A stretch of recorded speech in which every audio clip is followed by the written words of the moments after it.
Welcome back to Pull the Receipts. Today's story comes from Reddit's rpettyrevenge. Okay, so this is an old story from high school. A bit of backstory.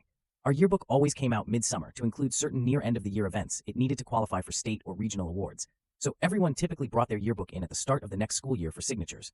Seniors were just out of luck, and we all hated it. I forgot to submit an order form for my sophomore yearbook, so I didn't see it until the first week of my junior year, when friends had me sign theirs. To my surprise, there was a picture of me playing piano in the talent show, along with a quote I definitely didn't and wouldn't give. It was something along the lines of, I was really nervous before going out on stage, but when I heard the applause, it was all worth it. Not only did I think the fake quote was a little dorky, even for me, but I was still very naive and believed strongly in truth and justice. I wasn't a cynic yet, so the lie of it all probably bothered me the most. The fact it was memorialized for posterity was just icing on the cake. If, like my classmates, I'd gotten the yearbook a month before school started, I likely would have calmed down and just accepted it. I was generally a quiet, non-confrontational kid. But because I found out when I did, I was able to immediately go talk to the yearbook advisor while I was still in my feelings about it. I told the advisor it looked like she had students fabricating quotes. I'd hoped she'd reassure me this wouldn't happen to me or anyone else again, and that she'd deal with the issue. Instead, she made it clear she knew and approved because it was too hard and too much work to get quotes from teenagers. As a parting shot, she told me, if you don't want to be quoted in the yearbook, don't worry about it, you won't be in it.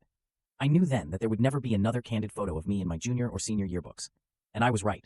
I realized I couldn't do anything about the candid photos without a big fight that I might not win, and that might just make me look conceited. But I also knew she couldn't do anything about the posed, official photos.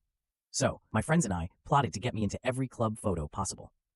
I was an involved kid, so for many clubs, I was already a member. Some others were clubs I helped occasionally for their events, but wasn't officially one of their members. Then there were the ones whose advisors just didn't pay enough attention to notice an extra kid in the lineup, and whose members knew what I was doing and thought it was funny. I think I was in dozens of group and club photos my last 2 years of high school. And every time, I made sure to wave at the yearbook advisor as I made my way to a seat on the bleachers, sometimes with a polite, "Hello, Ms. X." I took a little bit of joy every time I saw her looking at me, like she just sucked a lemon. That's it for today. Drop a comment with your verdict below, and don't forget to subscribe so you never miss a story.